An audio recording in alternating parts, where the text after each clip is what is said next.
Fala galera, aqui é o Paulo Aragão falando, sejam todos bem-vindos ao Giro Bitcoin, esse podcast diário que vai te informar no menor tempo possível sobre as últimas notícias que agitaram o mercado cripto mundial. Para começar o episódio de hoje, quinta-feira, dia 13 de fevereiro de 2025, cada unidade do Bitcoin tá lutando ali para voltar na faixa dos 96 mil dólares, mas nesse momento cada unidade está custando cerca de 95.800 dólares americanos, com uma pequena valorização nas últimas 24 horas de 0,5%. O Ether, segundo o maior criptoativo do mercado, está vendo uma valorização um pouquinho maior no mesmo período, uma valorização de cerca de 1,6%, e nesse momento cada unidade está cotada em 2.600 dólares americanos. Sem sombra de dúvida, dentro do top 5, tem uma criptomoeda, um criptoativo em específico que está chamando bastante atenção. Inclusive, ele voltou a ser o quinto maior criptoativo do mercado ao longo do dia de hoje. A gente teve uma ultrapassagem. O BNB ultrapassou a Solana, reconquistando a quinta posição. E nesse momento, o BNB está custando 700 dólares cada unidade, com uma alta de 8% nas últimas 24 horas. É a alta mais expressiva assim, dentre as principais criptomoedas. E qual é a causa dessa alta? A causa dessa alta foi uma postagem do antigo CEO e o fundador da Binance, o CZ, que movimentou todo o mercado já na manhã dessa quinta-feira. O CZ prometeu publicar uma foto do seu cachorro em 3 horas depois da publicação, o que gerou uma onda de especulação sobre possíveis impactos no preço de meme coins ligados à BNB. Ou seja, ele prometeu publicar a foto do cachorro dele, o que gerou a especulação de uma possível meme coin sobre isso, o que levou uma alta dentro da BNB, porque ele naturalmente, se ele criar uma meme coin, ele vai criar dentro da rede da BNB, ele não vai criar em outra blockchain. Então, ou seja, está subindo muito justamente por causa disso. As meme coins, sem sombra de dúvida, têm uma capacidade de criar uma variação no mercado de uma forma muito rápida. A gente sabe que muitas vezes sobe muito rápido, mas desce muito rápido, mas é inegável que eles conseguem sim fazer essa variação de uma forma bastante acelerada. Dando continuidade ao episódio de hoje, falando agora dos ETFs dos Estados Unidos, no dia de ontem os ETFs de Bitcoin Spot tiveram saída, tiveram outflow.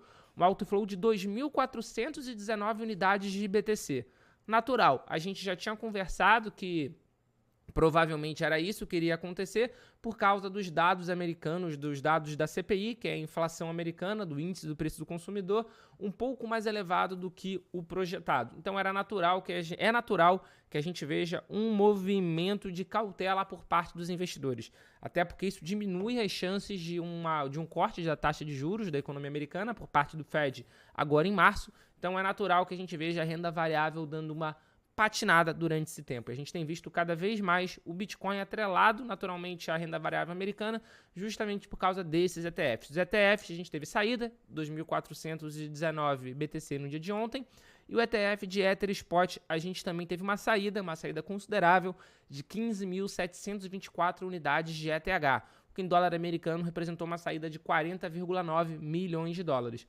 De novo, saídas que já eram esperadas de acordo com a movimentação macroeconômica, e ao longo do dia de hoje a gente também vai acompanhar de perto, porque o presidente Trump prometeu um novo tarifaço, uma nova assinatura de uma ordem executiva criando tarifas retaliatórias a outros países. A gente não sabe ainda quais são os outros países, o que isso vai causar, mas isso naturalmente cria uma pressão para não reduzir a taxa de juros local, porque se ele vai taxar a importação de outros produtos, muito possivelmente vai causar um aumento de preços, pelo menos num curto, médio prazo, dentro dos Estados Unidos, o que pode aumentar a inflação.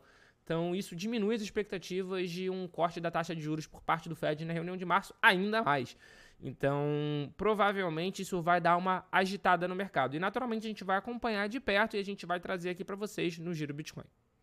Dando continuidade ao episódio de hoje, a gente sabe que variações podem acontecer no curto, médio prazo. São ruídos em grande parte do tempo. Mas no longo prazo, pelo menos nas condições que a gente conhece hoje, os prognósticos são os melhores possíveis. E grande parte um dos fatores muito importantes para esse prognóstico é justamente o grande número de países, de estados, de empresas adotando o Bitcoin como uma reserva estratégica. E isso acaba gerando uma grande pressão de compra. E a gente sabe, mais compra, mais demanda, menor oferta, porque o Bitcoin vai reduzindo a sua oferta a cada 4 anos. Inclusive, se a gente for ver a quantidade de Bitcoin depositado nas corretoras, nas exchanges disponíveis para você poder comprar, por exemplo, está em mínimas históricas. Então, a gente sabe que, pelo menos no papel, pelo menos na teoria, os prognósticos são muito, muito bons. E a VanEck, uma gestora de capital, que inclusive tem o seu ETF de Bitcoin Spot, fez um estudo somando o poder de compra que as reservas estratégicas estaduais podem causar ao Bitcoin. A gente tem visto uma verdadeira corrida dentre os 50 estados dos Estados Unidos para ver quem é que vai ser o primeiro estado a conseguir aprovar um projeto de lei que institua compra de Bitcoin para a tesouraria estadual. Muitos estados estão fazendo isso. E esses projetos de lei, se aprovados, se todos eles aprovados, podem gerar até 23 bilhões de dólares em demanda por BTC. A VanEck analisou 20 projetos de lei estaduais sobre reservas de Bitcoin e descobriu que eles exigiriam que os governos estaduais comprassem aproximadamente 247 mil BTC e se fossem implementados, né? Isso naturalmente se acontecesse essa aprovação. A análise não inclui possíveis compras de BTC por fundos de pensão estaduais, ou seja, isso é só por parte do Estado propriamente dito, desconsiderando os fundos de pensão. É um número bastante considerável, 247 mil BTC. Mas mais importante do que essa quantidade, mais importante do que o número de 23 bilhões de dólares, é justamente o fato de estados americanos estarem propondo a compra de Bitcoin. Quando um de fato comprar, quando um de fato aprovar essa lei e for para a compra, né, o que a gente vai ver vai ser uma corrida dos outros estados tentando comprar de forma acelerada. E isso é justamente a corrida por Bitcoin que a gente fala. Então, muito possivelmente, a gente vai ver sim um choque de oferta por parte do Bitcoin. Porque a gente vai ver uma demanda cada vez maior e a oferta não aumenta, não adianta. São no máximo 21 milhões de unidades que já está pré-determinado até quando vai ser minerado, até quando isso vai ser disponibilizado, né, ao longo do tempo. Então não adianta. Uma crise de escassez no Bitcoin é plenamente possível, mais do que possível, é plenamente imaginável. Dando continuidade ao episódio de hoje, o Ether está com uma performance boa nas últimas 24 horas, inclusive melhor do que o Bitcoin. Nesse instante, por exemplo, está com 1,8% de alta nas últimas 24 horas, enquanto o Bitcoin está com 0,6% de alta nas últimas 24 horas. E um dos motivos foi que os ETFs de Ether Spot podem sofrer alteração. A CBOE e a 21 Shares, que é uma das gestoras de um ETF de Ether Spot, está buscando adicionar staking de ETH. E isso é o que? A gente sabe como funciona a mineração do Ethereum. A mineração do Ether é POS, que é Proof of Stake. Então, se você tem a partir de 32 unidades de ETH, você pode colocar isso para ajudar na segurança da rede. Com isso, você é recompensado, você ganha uma recompensa de mineração. E esses ETFs, eles estão querendo justamente adicionar essa taxa de staking ao seu produto para distribuir o que ganhar como rendimento. Então, a gente vai ver todos os ETFs buscando fazer isso. Na diretoria anterior da SEC, na diretoria do Gary Gensler, isso era impossível. Inclusive, os ETFs de ETH só foram aprovados porque eles removeram essa questão do staking. Mas agora, com uma diretoria nova, com uma presidência nova, né, com um governo novo nos Estados Unidos, é plenamente possível que a gente veja isso acontecendo ao longo do ano de 2025. E isso vai gerar uma alta demanda pelo ETF de Ether, o que vai gerar uma alta demanda pela moeda em si, pela criptomoeda Ethereum, o que pode gerar sim uma valorização. É claro que a gente não consegue cravar o que vai acontecer, mas esses são excelentes sinais do que pode vir a acontecer no segundo maior criptoativo do mercado ao longo desse ano e ao longo dessa gestão Trump. E para fechar o Giro Bitcoin de hoje, uma notícia rápida sobre Brasil. O Banco Neon sofreu um ataque hacker e os dados sensíveis de 30 milhões de usuários, 30 milhões de clientes foram potencialmente expostos.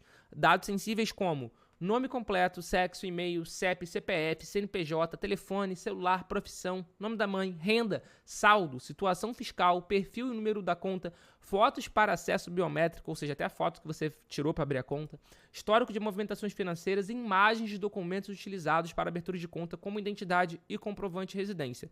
Até mesmo informações sobre o dispositivo utilizado para acesso ao aplicativo do banco teriam sido obtidas, ou seja, dados extremamente sensíveis.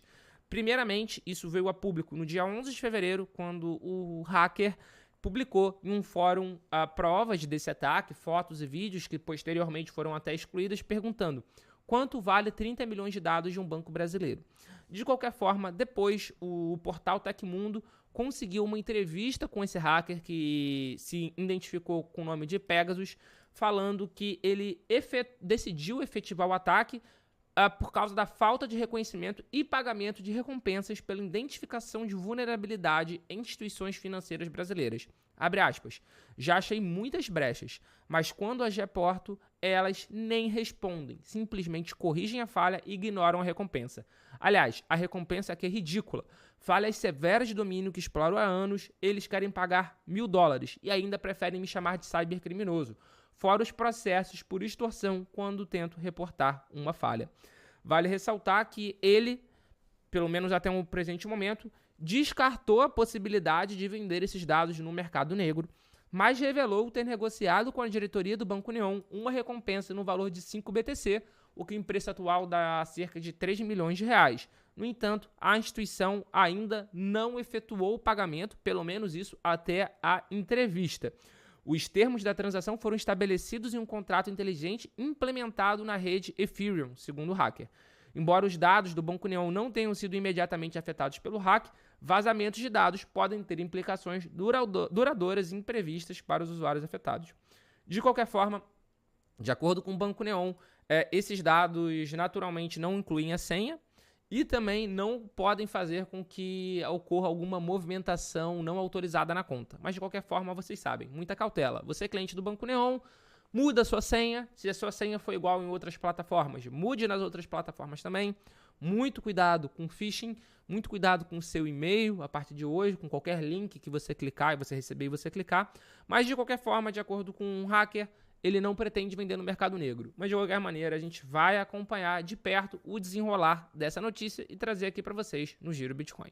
Muito obrigado pela companhia. Se você chegou até aqui agora no episódio, deixa o seu like, se inscreve no podcast, se inscreve no canal, compartilha com as pessoas, porque isso ajuda muito o nosso projeto, isso ajuda muito com que a gente possa continuar produzindo esse conteúdo diariamente para você.